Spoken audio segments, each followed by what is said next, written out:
Two more additions to Luke Fickell's defense, both from big schools down south. And the Kohl Center saw one of its most impressive and record-setting beatdowns ever on Friday night. I'm Rajiv. He's Justin. Here we go. Welcome to the Bucky Report, your destination for all things Wisconsin Badgers. Authentic takes. Oh my God. Game analysis. Touchdown Badgers! Ring one up! And discussion from the fan perspective. Woo-hoo! Thanks for joining us and on Wisconsin. Welcome to the Bucky Report. We are your hosts, Rajiv and Justin, back together on a Sunday to talk about all things Wisconsin Badgers. On today's show, Luke Fickell and his coaching staff remain active in the transfer portal this week, signing a defensive lineman and a cornerback. We'll get into both and talk about how this defense is beginning to take shape. Kenny Guyton becomes the new QB coach in Madison. How do we feel about this somewhat strange hire? If you weren't watching TV on Friday, you may have missed one of the most impressive offensive showings by any Badger team ever, literally ever, in what turned out to be a shellacking of rival Iowa. We discuss the game and do a little basketball buy or sell. We are at the Bucky Report on YouTube and wherever you can find your podcast. If you like what we're doing, hit the subscribe button so you know when we make new content. We're just a few short of 1,700. So if you haven't subscribed to the show, hit that button. We appreciate that, and the like button also as well. Justin, how you doing, man? Your NFL team's in the playoffs. That's nice. You got that to look forward to. And even though, wait, hold on. We got to stop here. Did Love get hurt today? What's going on? He got it. I think he probably banged his hand off a helmet, but he would have played if it was a normal game. Yeah. I think they were planning on only playing him a half. And it was just like precautionary, like, let's not tempt fate because this game is effectively meaningless. I mean, they did switch a slot, I believe, from going to 6 to 7, but whatever. And a lot of well, they were already going to be. I mean, if the Skins won, the Commanders won, they were going to be 6. So they would have had it, and they did win. But at least you got it, so that's nice to see. How you doing, man? We haven't talked since the Friday amazing showing by the Badgers. My goodness, but what's going on? What's new with you?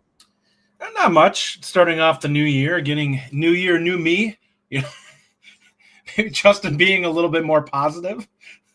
We'll see. Well, we'll see about that. Yeah. I don't know if Justin can be more positive. I mean, it's not a likely scenario. But at least we had a basketball game to talk about, which we're going to get to basketball in a minute. We're going to start today with football because football's football. And as sad as it is, and as joyous as talking basketball is right now, especially after Friday, we certainly have to touch on football first. So we got a couple new additions we're going to touch on. We got a defensive lineman. We got a cornerback. We need both of those positions, and it's nice to see that things are happening. So we'll talk about each one of them at a time. We'll start with JVR Suggs, 6'3", 295-pound defensive lineman out of LSU. He's got 1 year of eligibility remaining.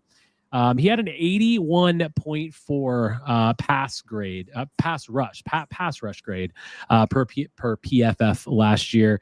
He got about 10 to 11, 12 snaps a game and had 3 sacks. So that's pretty good numbers considering he didn't really have that many snaps, only about 130 on the year.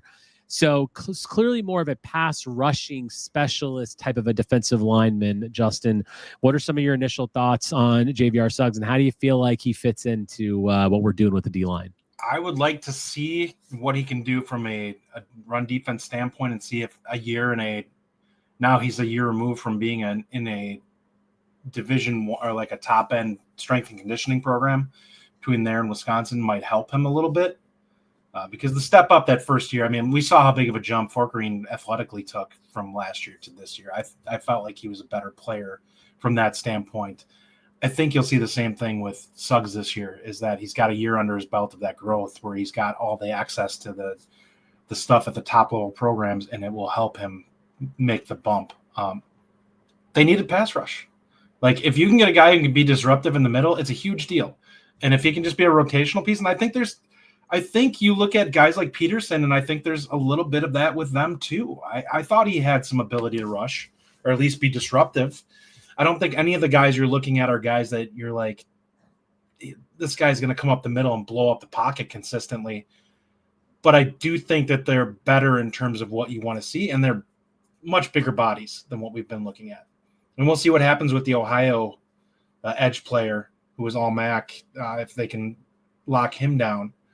But they've done a nice job of addressing what I feel are like the weaknesses of this defensive line in the offseason. The bodies are just better fits, and maybe you didn't necessarily take a talent jump, but if you've got bodies that are a better fit for what you actually want to do, I feel like you'd make a jump inadvertently simply because they're more adept at being able to do what you want them to do. Yeah, I mean, for me, Suggs is, and we've talked a lot about how the defensive line is going to shape up and how it's going to look. You know, with Mason Reiger being a bit more of a hands in the dirt kind of a defensive end, you know, and certainly Peterson and Walker. There's a lot of little pieces here, and you had talked about playing more of a maybe 4-down lineman, and which is certainly possible with a guy like this, right? I mean, Suggs is he's a pass rush specialist. That's what he is. So 3rd and long situations, he's going to be the guy, and he's going to play tackle on a non-rushing down, which is fine. That's okay. And he's still 295 pounds. It's not like he can't help stop the run if he's there. Like, he still brings that size. So everyone across the board on the defensive line is bigger, which is nice to see.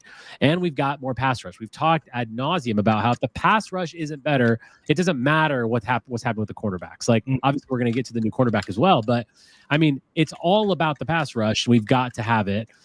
Last year, we talked a lot about how we were excited about the pass rush because we were excited about Leon Lowery and Cheeks and all these guys, Pius. And it turned out the pass rush really wasn't there. Do you think the pass rush is going to be there a bit more this year with additions like Reiger, with guys like this? Like, do you think we can actually get to a point where we have a decent pass rush, or Justin, is it going to be more of a false flag where last year we talked so much about the outside linebackers and how great they were going to be, and this year we're talking about the D linemen? Is it just going to be another year of kind of average, or do we actually feel like we're going to have an improvement from your perspective? I will say if Reiger's healthy, he's absolutely going to change the pass rush a little bit. If he's healthy, I think that 6 or 7 sacks is what he's capable of. Because we saw with the year that Louisville, I know he's been out for a year, but the 6 sacks that he had at Louisville that year was him on a bad knee. Like, he was injured already during that season. And I don't know about you, I couldn't tell he was hurting, but I can understand that he probably wasn't able to play as much as he would have liked because of it during that season. I know he missed games. So there's some potential there with him. He's a guy who's been very disruptive previously. As far as the other guys, I mean, to me, it's really going to come down from in-house what ends up changing. You're going to have to see probably Heiberger do it. I think you're going to get a chance to see who's the kid from Florida.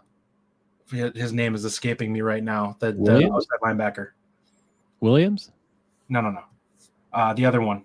The one from Florida that we're bringing in the 25 class. Oh. I can't think of his name for the life of me right now. Well, anyway.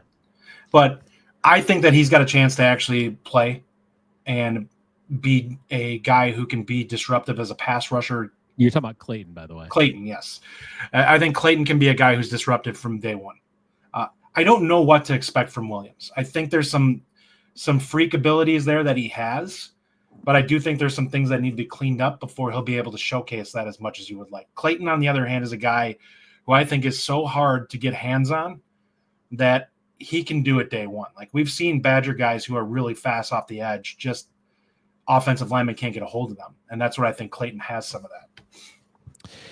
Yeah, Kevin asks, bigger line is good, but who will improve the pass rush? I think the bigger line is going to help the pass rush in general, because if a lot of all the problems is when our D tackles are getting swallowed up on every play, the linebackers can't get in there and actually do any good work. And I think that, first of all, Reiger's definitely going to help that just because he's a better pass rusher. If he's healthy, most certainly. Yeah. Sebastian Cheeks, I think another year of him, and he kind of brought a lot of juice and a lot of burst last year, so I think that'll help. But ultimately, if the line is better, and the line's bigger, and they can be a bit more play, kind of like we don't have a true zero tech, but kind of play that position, that 0-3 kind of tech, where you're like, all right, we can eat up some of those blocks and hopefully allow some of those outside guys to really get it done. I think that's where I see the pass rush getting improved. But it's going to take some guys, like certainly Clayton, certainly some other freshmen, like Williams as well. Like, we don't know. We'll see how it can happen. But I think hopefully it's a bit better. Do you feel like we're going to play like 4-down linemen at times? I think that they are going multiple. I think it's something that we saw with Alabama over the last how many years, just because they had the bodies to transition between a 3-down or a 4-down. I think Wisconsin will do what they need to do to fit whoever they're playing. Now, we need to see the coaching staff adjust and play guys who have the athleticism, regardless of which is something that I thought was a problem last year that was not addressed.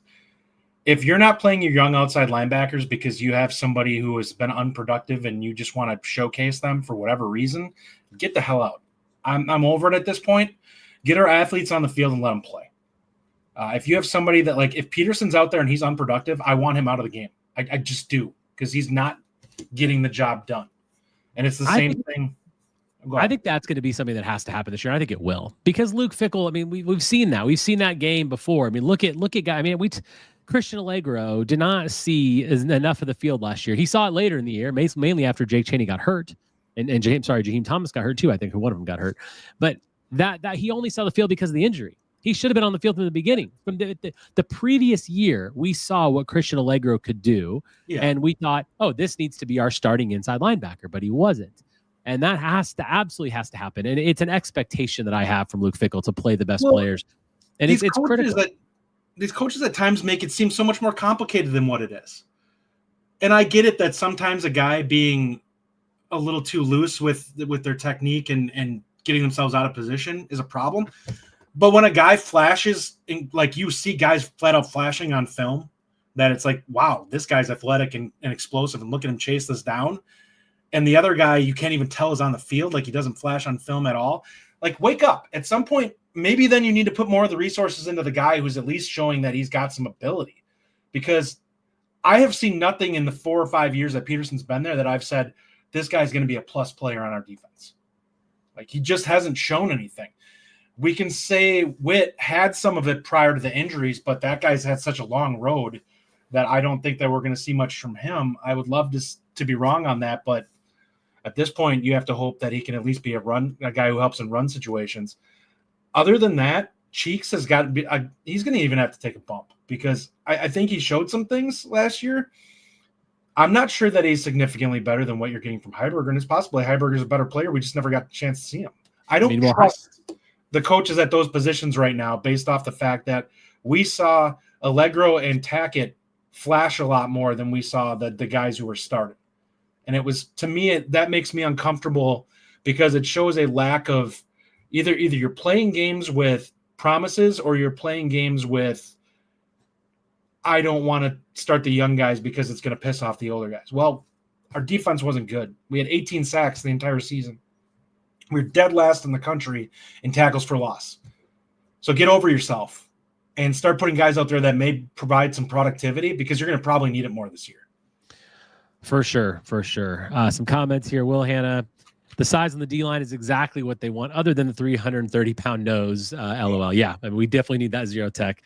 Badger Bournemouth should be better against the run next year, which is huge. Allegro and Heiberger have to play. I mean, yeah, Heiberger is definitely the starter at this point for sure. But we have a lot of. You mean Allegro?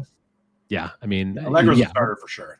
Sorry, what did I say? I said Allegro is clearly a starter. Heiberger needs to play. I mean, because let me tell you something. We don't see him play, he's not going to stay. That's just a fact. He's not going to stay. And frankly, he could leave in the spring if he's not like getting in the spring rotation. So he really needs to believe it. And I think he should play. Like, much like Clayton, he's got one of those freak bodies that it's like you have a 6'4" dude who's probably carrying 230. Like, we'll see what he comes out of winter conditioning at.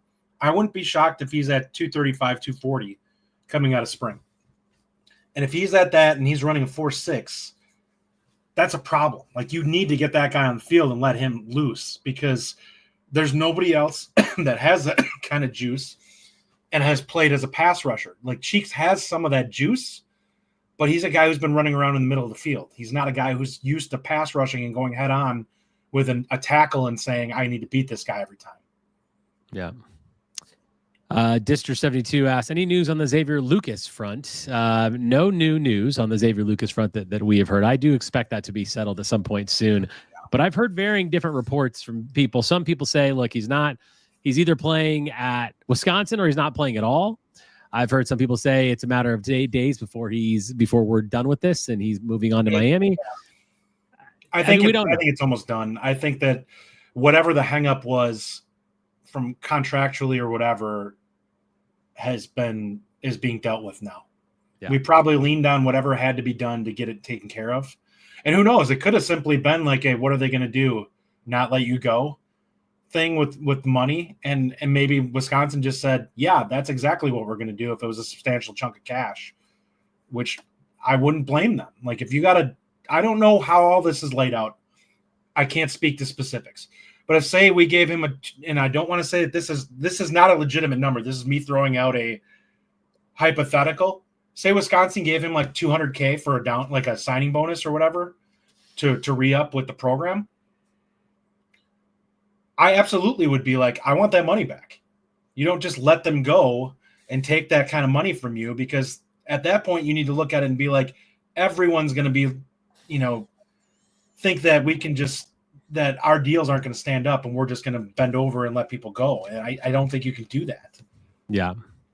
Denard Price says it will be settled this week. He will be playing next season. Yeah, likely will be. But what's funny about that is we're maybe sending a quarterback to Miami, but Miami has now sent a cornerback to us. The second player we're going to talk about today is Deani Hill, 6 feet, 172-pound cornerback out of Miami, also with 1 year of eligibility remaining.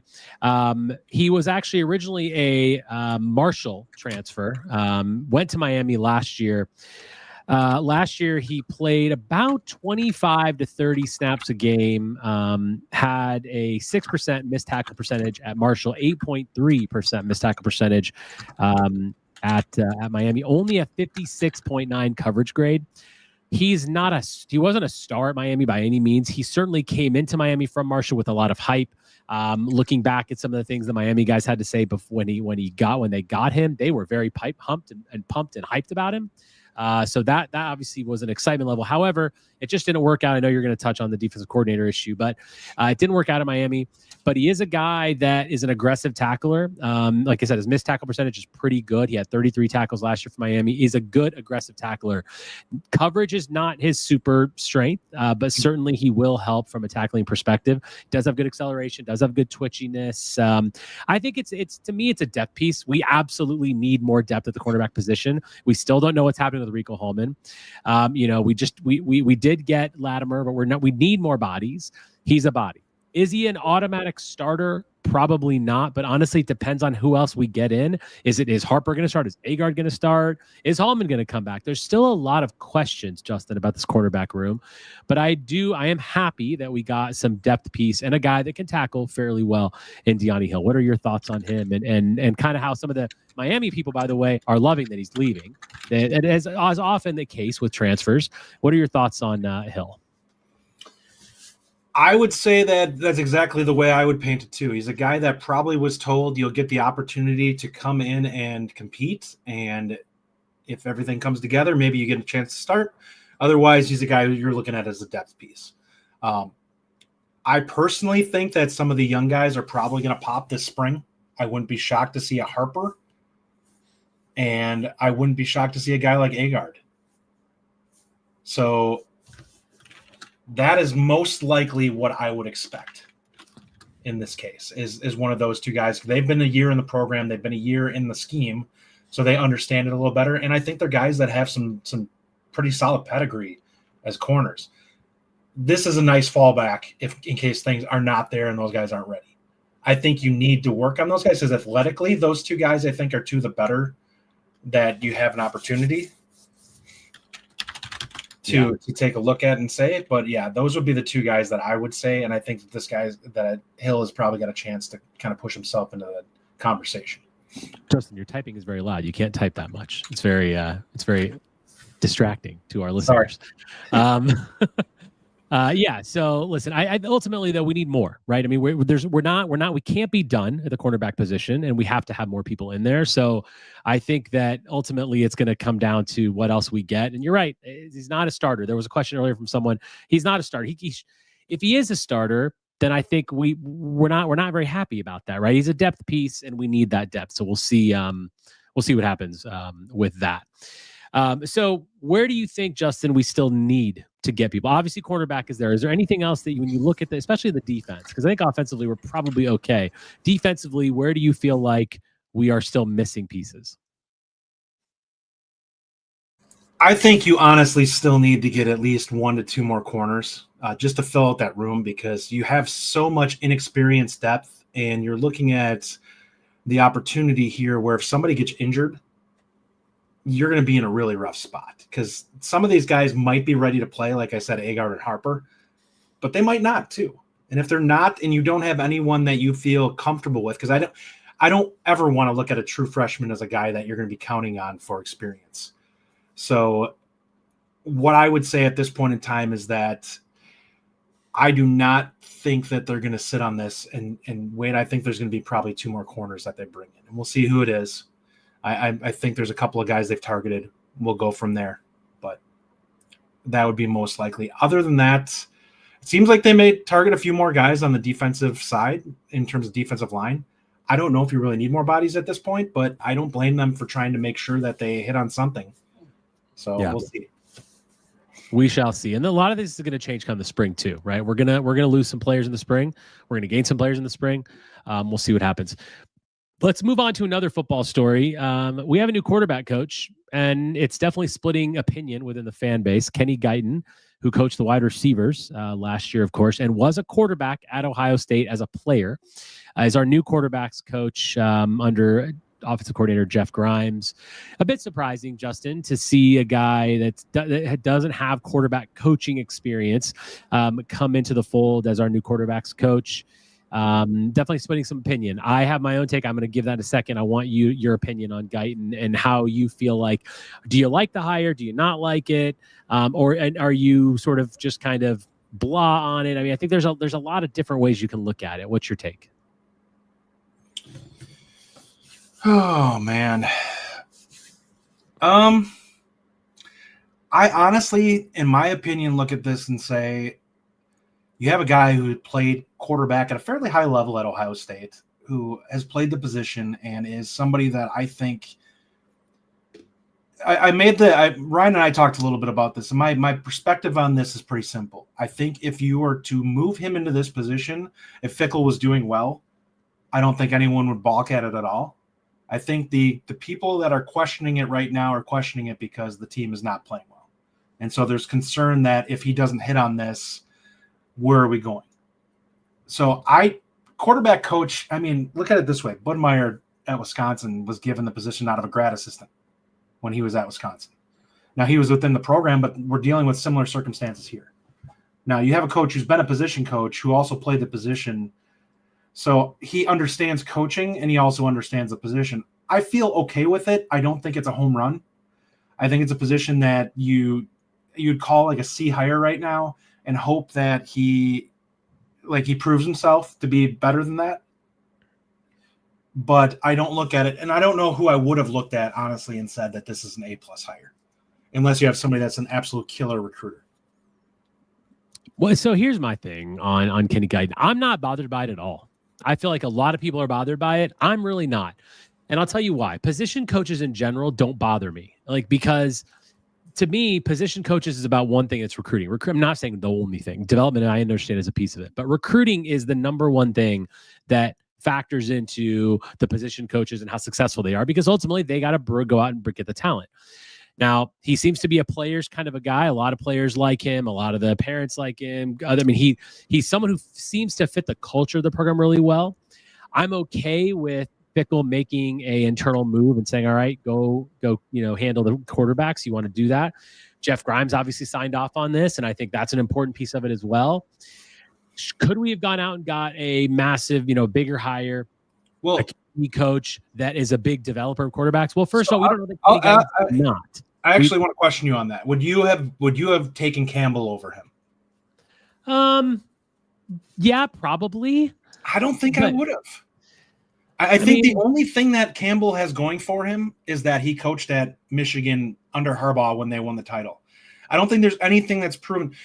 The way I look at it is J.J. McCarthy was a 5-star quarterback is the only quarterback we've looked at Michigan under Harbaugh's time that was actually a quality quarterback. Now, I realize for the bulk of that time, Campbell was not the guy.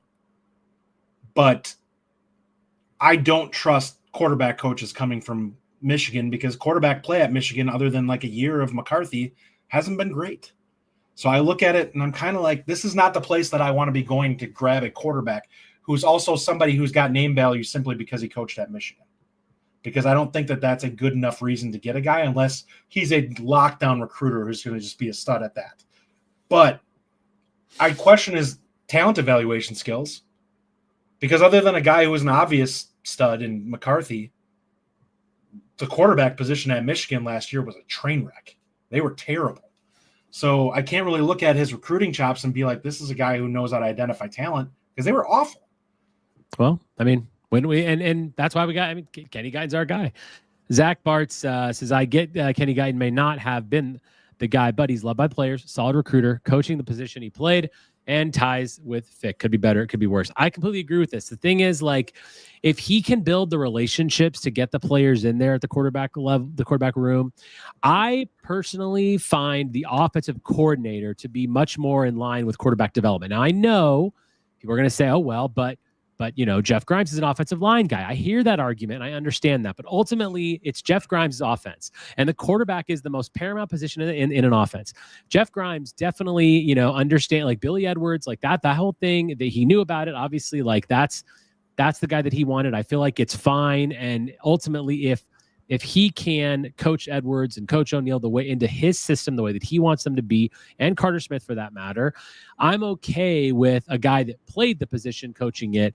I'm just not bothered by it. I know I may be in the minority here. If I did a poll, I'm sure that about 50-60% people would say, I don't like this hire. A lot of the comments in here saying B hire, a C hire kind of thing. But I'm okay with it because he's not the coordinator. If Kenny Guyton was our offensive coordinator, this would be a much bigger problem for me. Well, I just don't. I mean, he's just another guy on the staff who clearly is liked by coaches and players.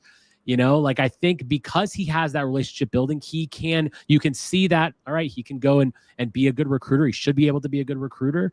I just don't get bothered by it, honestly. Yeah, for me, I give him a C simply because I'm in wait and see mode. I don't know what to call him because he could be a train wreck at it. He could be great at it, but I don't feel confident saying this is going to be a seamless move over to that position.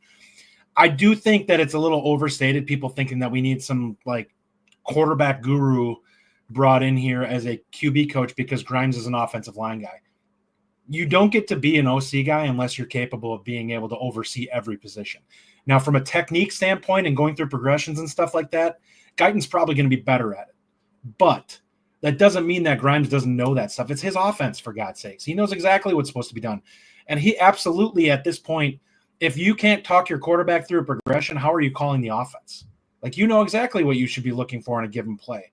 This is not a situation where you're bringing in a guy who doesn't know what he's doing in those situations. The way I look at it is you have somebody like Grimes.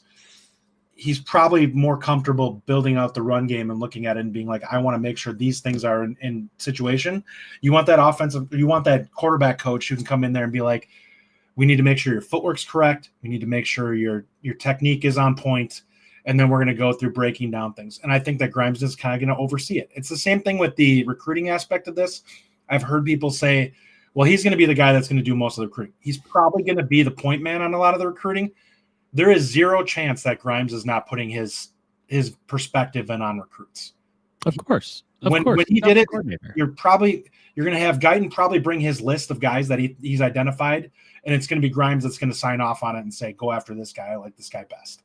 That's likely how that's going to play out. Well, yeah, because ultimately the quarterback's got to fit into this Grimes system. Like this exactly. That's why quarterbacks for me, I'm like, it's all about the OC when it comes to quarterbacks. Yeah, absolutely. I understand, and Ryan was talking about this on his show yesterday. I understand about the development piece of it. I get that. And maybe we'll find that he's not a very good developer because we certainly have young Carter Smith coming in, and that's a piece of it, and I get that. But ultimately, if it's the OC just means so much more to me. A lot of comments about this as well. Badger Borman says, if KG was the guy, why did it take so long? He wasn't the guy from the start. It's fine. I doubt he was first choice. I agree with that. I agree. Badger Bournemouth, he wasn't the first choice. I'm sure that they were out there looking for someone else, but it didn't happen. My thing is, If you don't get your number one guy at quarterbacks coach, okay, you're not going to get all your number one guys. If you don't get the guy you wanted at OC, that's a bigger problem. And as far as we know, Fickell wanted Grimes, and maybe he wasn't the first pick. I don't know, but I'm okay if we have to settle for something at a positional coach. And I know it's quarterback. I know people will say, but of all the positions, this is the one. And I hear that argument very fairly, and I think it's a very salient point. I just think that for me, for quarterbacks, especially in the Grimes system, like he's really the quarterback coach, I guess is what I'm saying. That's how I look at it. Yeah, well, I look at it kind of similarly, and my perspective on it is that I saw Bournemouth say, well, why does it matter then? I think that there are things that appeal to you about moving Guyton over if you can't hit on your early guy. Number one, we know that Guyton's I would say, above average recruiter. He's a very personable guy, has a lot of good energy that I think is a quality that adds to that. He's also a guy who's been on your staff who you trust to not be necessarily a negative, energy in that room, which is something that this team badly needs, is positive energy, I think, overall in the program. But I think that it's far easier to replace the wide receiver coach position than it is to replace the QB coach position, because you need somebody that's going to be in lockstep with the offensive coordinator. And I think when you look at it with Guyton, he might have been somebody that they considered, but Grimes probably didn't have any experience with him. So it was more of let's sit down and talk for a while. It's not going to be the guy that you're going to target right off the bat. They probably went through this over a course of time, and he realized, well, I'm not finding anybody that I like better than Guyton. So let's just go with Guyton and slide him into that position. And I think that this move is something that I think likely would have happened eventually for Guyton anyways, as he probably would have bumped up to a quarterback coach. And then I think long-term, he probably has aspirations of being an OC or being a head coach. And I think that that's a strong possibility for him. I will say wide receiver coach is a position that, for me, largely, I look at it, I want somebody who's a stud recruiter and somebody who's a stud evaluator. And then if they can really wrap them up into the technique stuff, that's great. But we've seen that I don't know the difference between wide receiver coaches where we look at them and say, this guy's a monster at that position. It's more recruiting to me than it is technique. Like, I don't know there's anybody that you look at and you're like, oh, this guy's just far better at developing. I think a lot of it is simply you have kind of the ability or you don't at wide receiver. And guys get better because they get, like, you may find the guys who are underdeveloped out of high school and have to get their bodies right, and that's where they end up being diamonds in the rough. Whereas being able to see some of those things is probably more of a skill than being able to coach a guy up, so to speak. Matt Van Grinton says, could have been Al Johnson.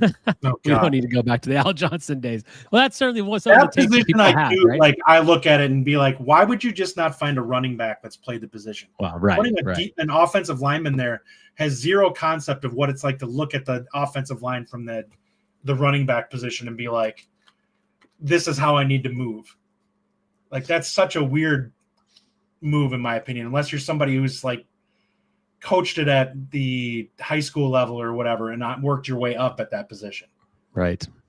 Our good friend Bill Woj. I'm driving in a snowstorm in Indianapolis, guys, so I can't really comment. I will be curious as to what Bill Woj has to say about this. So, Bill, drive safely. Don't comment. Yes.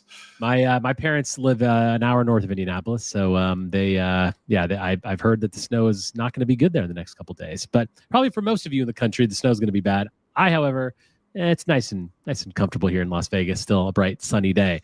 Wes Mullinex, Rajiv for wide receivers coach, and Justin for assistant head coach. Wait a second. I want the assistant head coach job. I don't know why am I coaching wide receivers, Wes. I don't like this. Listen, first of all, I can say this without any doubt in my mind. Rajiv is the far more locked in and being able to have things on point than I am. I would be better at looking at film. Like, just put Justin in the recruiting department. Let's just have somebody check his work. Right. Craig Sparks says Kenny will need to prove himself, of course, but I think good teaching skills are somewhat transferable. And as a wide receiver coach, he has already been working with the QBs and passing coordination with his wide receivers. That's right. And he also did coach technically the quarterbacks for the last couple of games after Phil Longo left.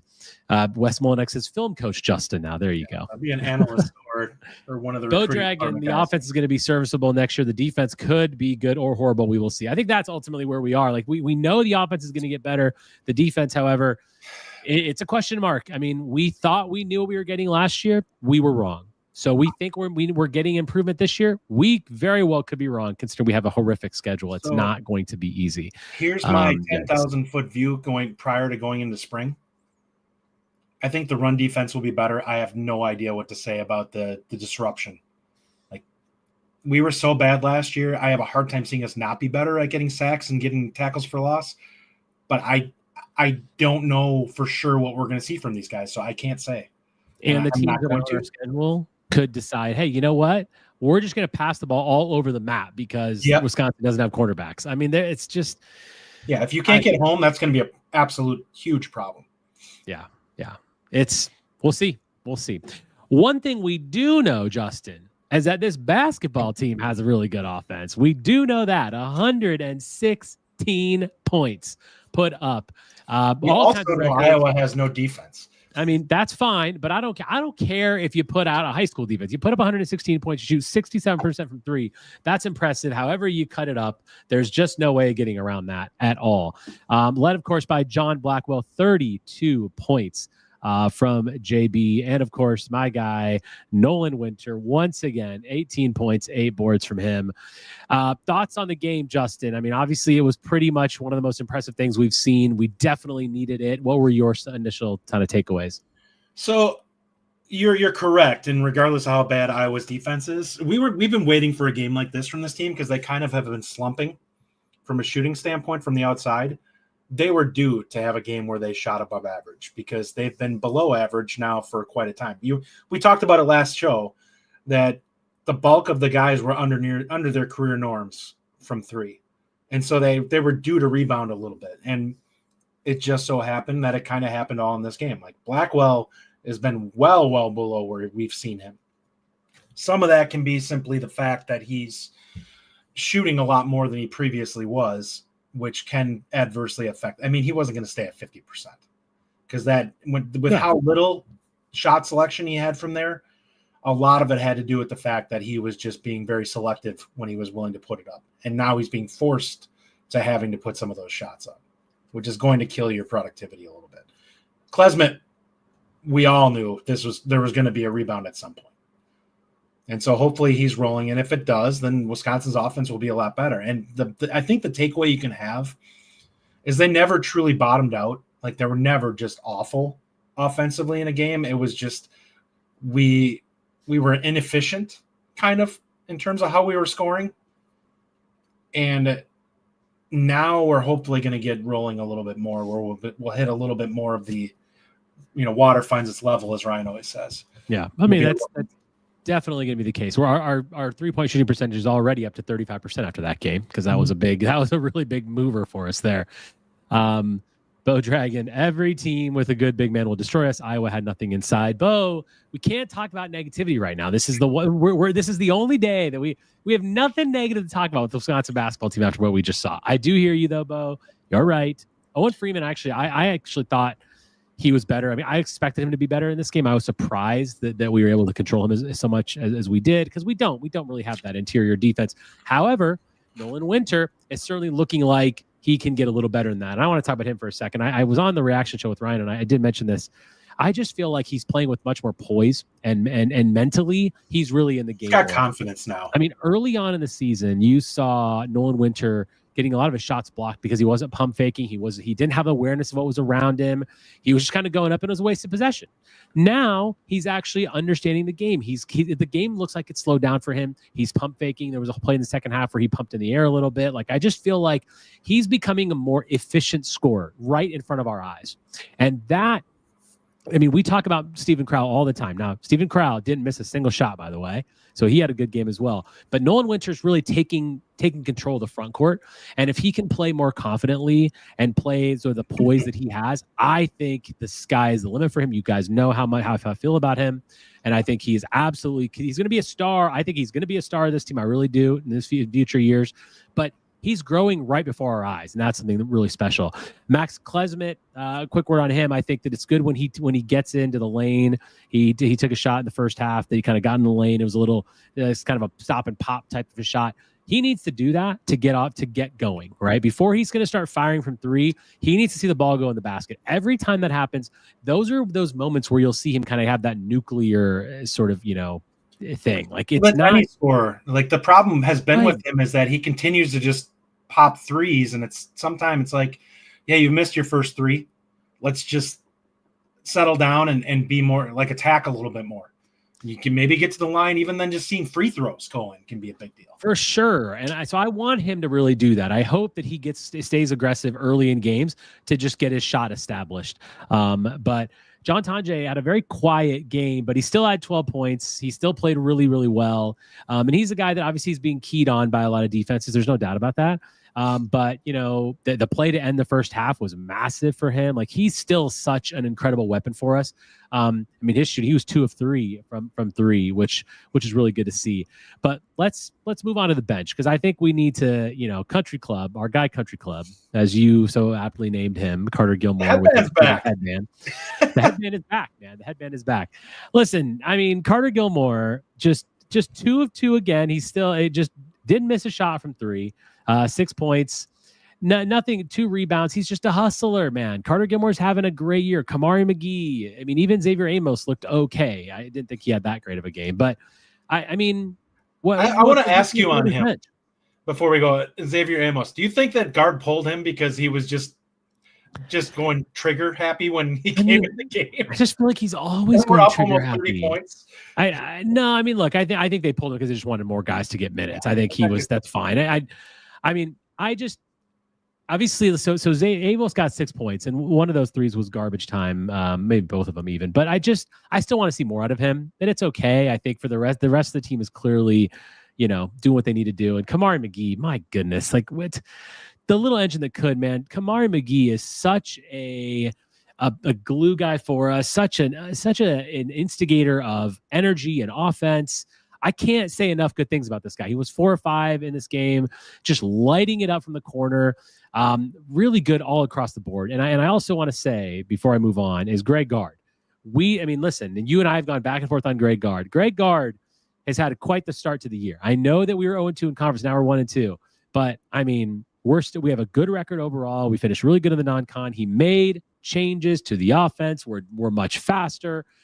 The defense, we're better than we were, but we're still not great. But you got to give credit to Greg Gard on this. Like, he's doing a pretty good job. He also brought in guys like John Tonje, like, Storr, like McGee, like Klesmit. He's doing a pretty good job. And I think a lot of those Gard kind of haters can comment a little bit. And I know there's a lot of Gard haters listening here. And if you want to be a Gard hater, that's perfectly fine. I'm sitting next to one right now.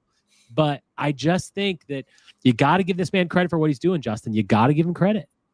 I haven't said anything negative about him this season. I don't know about that. I'm just putting it up. Well, I've said negative things to people who are overly supportive of him, I would say, but I have not said anything negative, like without being provoked, we'll say. So here's my perspective on this. I need to see him in the recruiting end of things consistently do this, because I am a little worried about the portal, about having to look for things and finding what you're looking for in the portal versus being able to do that out of high school for guys. Because I do think that there's going to be seasons in the transfer portal where you look at it and you're like, there's not really exactly what I want to find, where it's going to be far simpler to do that out of high school. We'll see if that changes a little bit.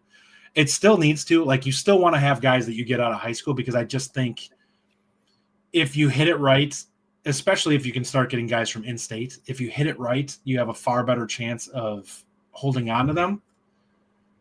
And I'm a little concerned with the hit rate that you're going to have. Now, Tonje has been amazing, but I think Blackwell is still your guy. Like, we've seen that he's going to be the one that I think that Tonje, we've seen from these last few games, is probably more of who he is.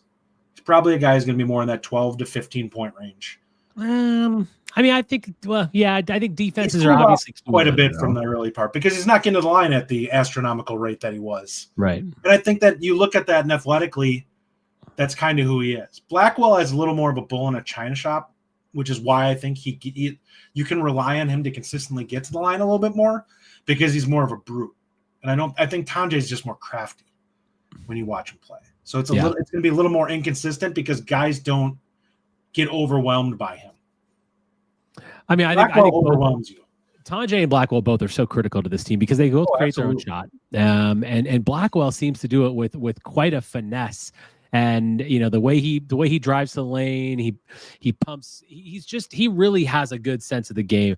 Tanjay is he's just going to go in there and try to get fouled. And I do want him to be more controlled, but I also feel like the aggressiveness has come down a little bit. I'd like to see that tick up. Oftentimes, it also happens when we're not shooting well, right? Like if we're making threes, he doesn't need to do all that stuff. But if we're not making threes, that's when he's going to kind of force it a little bit and try to develop that offense in the lane. But I think that ultimately, gosh, this team looks like it can be really good at times. We're going to do a little buy or sell here in a minute to talk more about this team. A couple of fun comments. This was a great comment. I loved this one. Dister72. Notice how Winter has really shown up since December 21st. Yeah, that's pretty funny. Winter is here. Winter is coming, as we said it last week's show. And yeah, Steve Kneebone. Penny has changed Gard's approach on the offense. I think Kurt Penny gets a lot of credit for what we're seeing here. Was it Penny or was it who's the big Stiesma? Penny has a lot to do with this. Penny has a lot lot to do with this. Bigger. I think he was part of it, but I thought Stiesma brought in a lot of pro type things to the program for him coming down from the NBA, which is part of why some of the things changes. Like some of the actions and stuff like that, I think have been driven by Stiesma coming back in. Dister also says having guards that can break defenses off the dribble has been historically a huge role for UW. Yeah, I mean, certainly something that we need. Bo Dragon. Blackwell reminds me of Jordan Taylor. What do you think about this? I kind of like this take from Bo Dragon. I think it's a fair take. He's a little bigger, and I think he's got a little – I don't want to say he's a lot more explosive, but I think he is more explosive.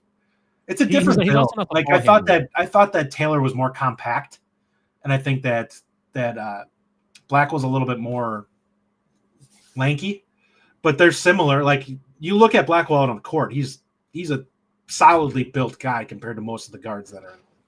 From a ball handling perspective, Taylor he doesn't hold a candle. Yeah, it's not Taylor. close. I mean, Taylor was an amazing ball handler, and that's obviously we're missing that. I think he's point guard from this quicker team. than Taylor. Taylor's biggest weakness was he really struggled getting into the lane and going up with the ball.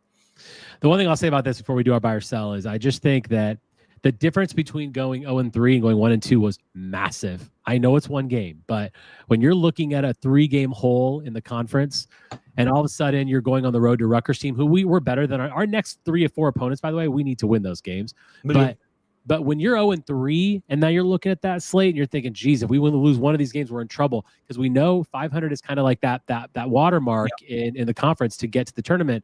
And I think that it's important that we do that. Having that one game, that 1-2 record really puts us in a good spot. I mean, it's a spot that we still have to climb out and we still have to win a lot of games, but that 0-3 thing psychologically is such a mountain to climb, and I'm really, really happy that we did not get that. Okay, you get close to it snowballing at that point. Exactly. All right, little fun basketball buy or sell before we move on here. Okay, so buy or sell, Justin. As of now, this team is better than last year's team. Not necessarily as of now on the calendar, but right now, looking at this team, are we better than last year's team? Again, we were a 5 seed. I know we had a big tail off, but we got as high as 6 in the poll. Are we better than last year's team? Buy or sell? Based off what we've seen compared to last year, I would say that I think the ceiling on this team has looked higher, and I think that the floor has looked higher so far. We saw some pretty low lows last year with that team. I don't know if this team's capable of dropping that low. And that's why I kind of look at it and say, I'll be surprised if they end up there. Now, I will say I think the Big Ten is a better league than it was last year, so I will see. It was more top-heavy in terms of, like, you had Illinois and you had Purdue at the top last year. I don't think there's any team like that, but I do think that there's more quality teams this year. It's deeper. Yeah. And I think that's where this I think we're better than last year, but I think the Big Ten is better than last year. So we'll see how this goes. Yeah. I'm obviously buying this all day. I think we're better than last year because we have 3-point shooters all across the floor. Every guy can shoot, including Carter Gilmore. I mean, those guys can all shoot the 3 now. And defensively, you can't get much worse than what we had last year with AJ Storr. Now, Chucky Hepburn is a guy that I feel like this team still misses. We don't have that true point guard. He was a better defender. So I do think that's a miss. I'm not saying net. I think we are still a better team, but I think you have to acknowledge the fact that we would have loved Chucky Hepburn on this team. I guess that's what I'm saying. Don't you think? I mean, he's at that true point guard would have been a nice thing to have on this team. I think looking at offensively how this team seems to play, it would have been, I think that he would have negatively impacted we seem to be fairly free flowing and there's less ball stopping. Chucky would be a little dribble happy at times. I like how he moved the ball with this team. Maybe he would have fit into this, but I'm concerned that he negatively would have impacted some of the positive things we're seeing from an offensive perspective if he was on the team. All right, buy or sell. Nolan Winter is a budding star in the Big Ten. And what I mean by stars, I'm talking about all conference. Do you think Nolan Winter gets to all conference in the next 2 years? I think there's a chance. There's potential there. I don't know what we're going to see from the rest of the league, and that's probably where I would push back on it is simply I have no idea what we're going to see. But I think he's capable of being a guy who's like a 15-7 or 8 kind of guy. And especially next year, once he gets more strength on him, he's going to be a problem. Now, the 2 Michigan bigs, they look like they're going to be some dudes too. So he might be at a loaded position because I don't think he's going to be better than either of those guys. They're different, very different guys. One of those guys reminds me of the center from Iowa a few years back, and the other one reminds me of I'm trying to even think. He's a little bit more – he's like a thicker version of Nolan Winter in some ways. Like he's a guy who's got just a better frame. And I think that's where Nolan might struggle a little bit because I think that guy's always going to kind of have him a little bit from the physicality standpoint. But if there's similar games, like that guy's has some guard skills to him. I can't remember I'm so bad with the names because I don't – Yeah, I know, me too. On other teams. All right, Justin, here's a good one for you. Buy or sell. Greg Gard has secured his job for another year. Barring a total meltdown at the end of this season where he goes like 2-9 or something like that, probably. Yeah, Luka Garza. Yep. Yeah, Luka Garza.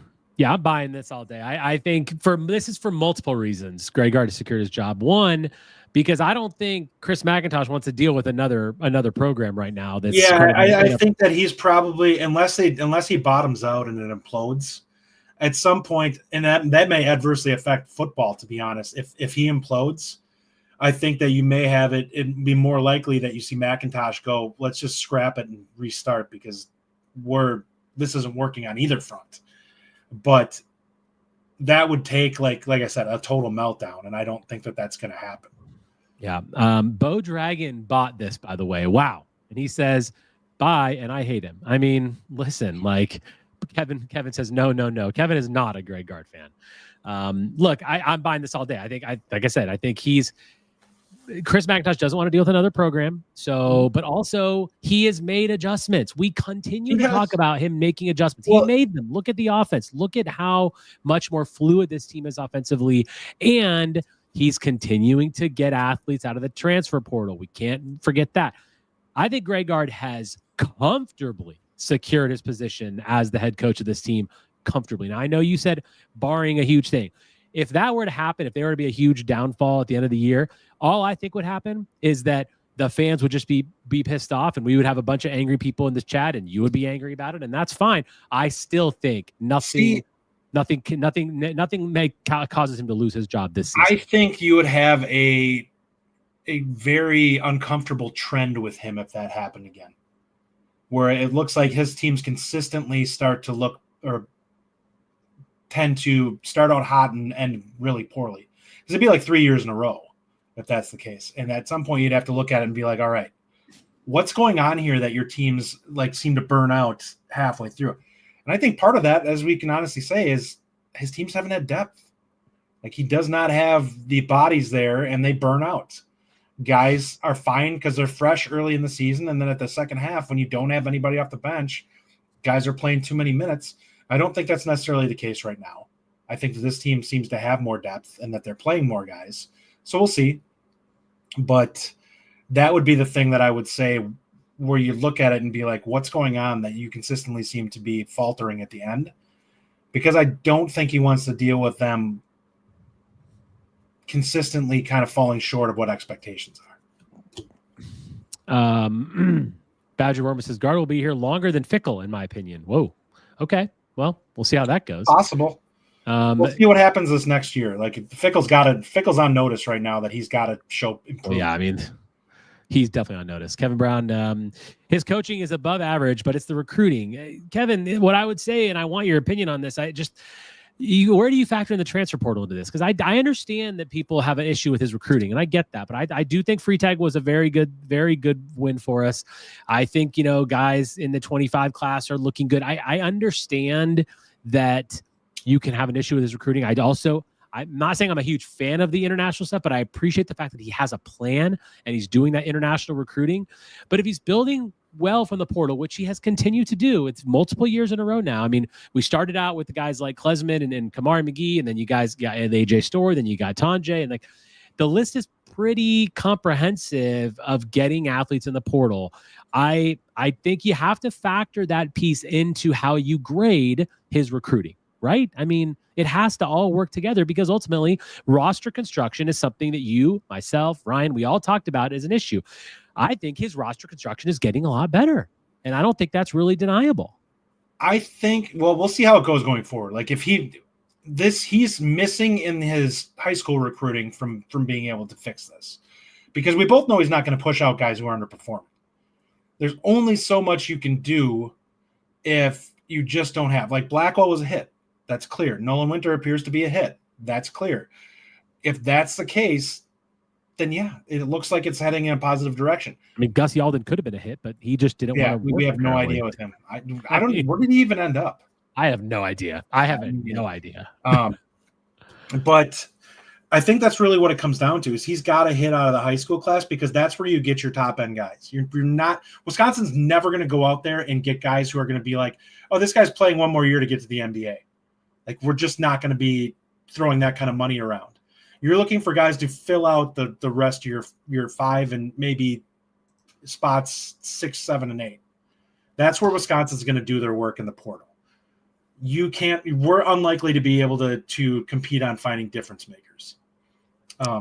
So that's going to be the questions. Because Blackwell's clearly a difference maker kind of guy. He hit on him. Nolan Winter, I wouldn't call him that this year, but I think next year he could be that type of guy. Like right now, he's a really nice depth or nice piece in your starting 5. Yeah. Yeah, I know Ryan compares him a lot to John Lure, and it's like that kind of a ceiling. So we'll see. That's probably where his ceiling is he's capable of being that kind of guy. I will say this. I love seeing a guy dunk on the interior rather than just trying to lay it in every time. I see so much. I'm telling you, you just go back and watch early games this season and then watch the Iowa game. And frankly, even the one before. I think it's confidence with him. Exactly, but it's all awareness. Like you can see him making better decisions. He's so much more on the court. The mentality he's playing with it's absolutely right. He's comfortable, but that's key. Thank you to Mark F. and Will Hanna, who said that Seton Hall getting 8-10 minutes a game is where he is. Okay, buy or sell. Last one, Justin. The Badgers will make the NCAA tournament. I want to hear your opinion on this because you've been on record as saying no. Where are you at? Right now, I'm buying, but like I said, it's going to come down to this Big Ten stretch here. Like if they end up being 1-6 here or 1-5. They're going to be in a rough spot. Now, if they play like they did last night, they're probably going to end up being 5-2 or 4-2 or 4-2 at that point. Yeah, I mean, if they went on the road at Rutgers, then we have 2 more home games after that. So I would say that right now I would probably lean towards it because they're playing well. We'll have to see where this goes going forward. I don't know what to make of some of these teams that are ahead of them. Like Rutgers is going to be one of those teams that they may get a lot better as the season goes on because they're playing with a couple of really top 10 type players who, if those guys start hitting their stride, are going to be a problem for Wisconsin because we don't have anyone athletically that you look at and can say, all right, we got a couple of NBA type guys that are going to be out here in this class, and now we're looking at guys. Our guys are a little bit more polished, but we've seen how that can be. Like, that's part of the Michigan game was a problem. Athletically, they had guys that just had higher ceilings that were playing well, and we struggled with them. Yeah. Bo Dragon says they play easy games for the next 4 out of 5. And I want to point this out if you're watching on YouTube. And this Bo was on our reaction show on Locked On the other day. Bo Dragon's picture, by the way, is fantastic. If you're watching on YouTube, check this out. It's a literally dragon with the Wisconsin logo on it. It's awesome. So if you're watching on YouTube, Bo Dragon, your logo is fantastic. I absolutely love that. So very, very good. Yeah, look, Dister72 says, look at the positives from Mr. Dragon. Yeah, Bo Dragon is being positive today. I like that. Let's end the show with this, Justin. A quick touch on the college football playoff. We've been doing this every week. Penn State and Penn State, Notre Dame on one side, Ohio State and Texas on the other. Who are you rooting for in the college football playoff? I am rooting for both of the Big Ten teams. I don't love Penn State. I really dislike their fan base immensely, but I hate Notre Dame. I just do. I think they're arrogant, pompous fan base, and they're not in the Big Ten. And I actually hate them even more because of the fact that they act like they're too good for the Big Ten. We're independent. Yeah, get out of here with that crap. I mean, I'm not a Notre Dame hater. I'm from Indiana. I'm not saying I was a Notre Dame fan, but I'm not a Notre Dame hater. That's for sure. I would rather see the Big Ten get it, simply to see us start to a trend where we can start to kind of throw it back in the SEC's face. Like, you guys kind of talk a good game. The last couple of years, now that this transfer portal stuff is open, you guys kind of suck. And I will flat out say this year they suck. There's no team that you look at from that conference that you're like, you guys are significantly better than anybody. And they got their butts kicked. I had to censor myself a little bit. They got their butts kicked by the Big Ten. I mean, look, so it's funny. There's been a lot of comments on Twitter, after Tennessee's loss and after Georgia's loss, that it's like, oh, well, now that it's legal to pay players, look at all the wealth everyone catches up with other schools, not just the SEC, because the SEC has been paying them for a long time. So I'm rooting for Ohio State to win the whole thing.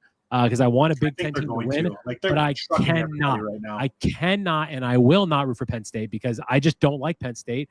I'm sorry, Eric from Pennsylvania. You know who you are if you're listening. I'm sorry. I don't like Penn State. I'm not going to root for them. And as someone who grew up in Indiana, I'm okay with Notre Dame getting there. A Notre Dame Ohio State final with Ohio State winning is how I would like to see it shake down. I know that Texas is kind of like the Cinderella team that people are wanting to root for. Look, if they've got an SEC patch on their shoulder, I'm out on them 100% of the time. So they can go and, no, I'm out on them. Go Ohio State. For me, go Notre Dame. But listen, if it's a Penn State Ohio State final, I think Ohio State wins that game handily. Honestly, I think they're playing better than anybody. That Michigan loss could have been the best thing that happened to them. Like, it's obviously bad for us because we had to see them be the 8 seed when really they would have been the 2, and it could have been an Oregon Ohio State final. Who knows? But they look like the best team in the country. I think they're absolutely going to win it. And if I would be fine with an all Big Ten final, because obviously I love the Big Ten and I want them to do well.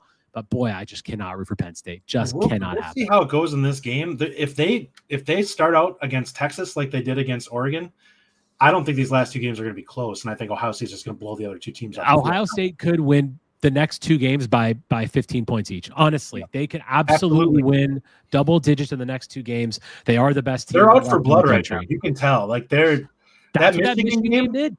That Michigan game. Look what the Michigan game did. And Ryan Day, after so much, frankly, the shit that he dealt with after the Michigan game. And listen, from everybody, it's not like everyone's been talking about how he can't beat top 5 teams. Oh, yeah. Well, he beat the crap out of Tennessee, beat the crap out of Oregon. I mean, so good on him. Good for the Ohio, and we have a lot of Ohio State fan friends in the podcasting world. I appreciate them. So JR and you guys, like I honestly think Ohio State wins this thing, and I think it's not close. To all the people who are saying they hate Ohio State or they hate Penn State or whatever, one thing I will say, a team from the Big Ten winning it, period, is good for the league and everyone in the league.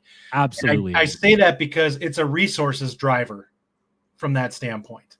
So we need to look at it like I can understand not wanting these teams to win, but big picture, it absolutely is big for us to have teams win it from the Big Ten, regardless of who it is a positive outcome for the league in general. Yeah, I always want that.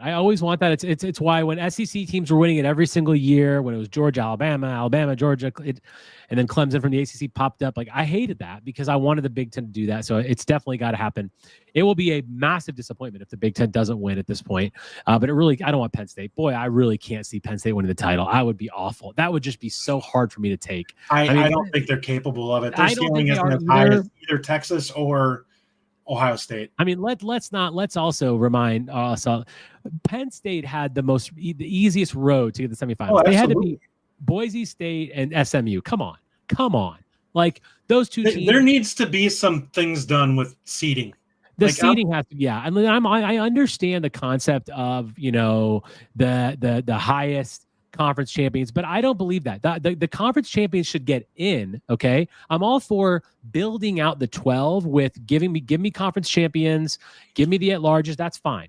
But then seeding should have nothing to do with your conference championship. It shouldn't, Ohio State, if you cannot tell me that Ohio State is not better than all four of those bye teams. They just are.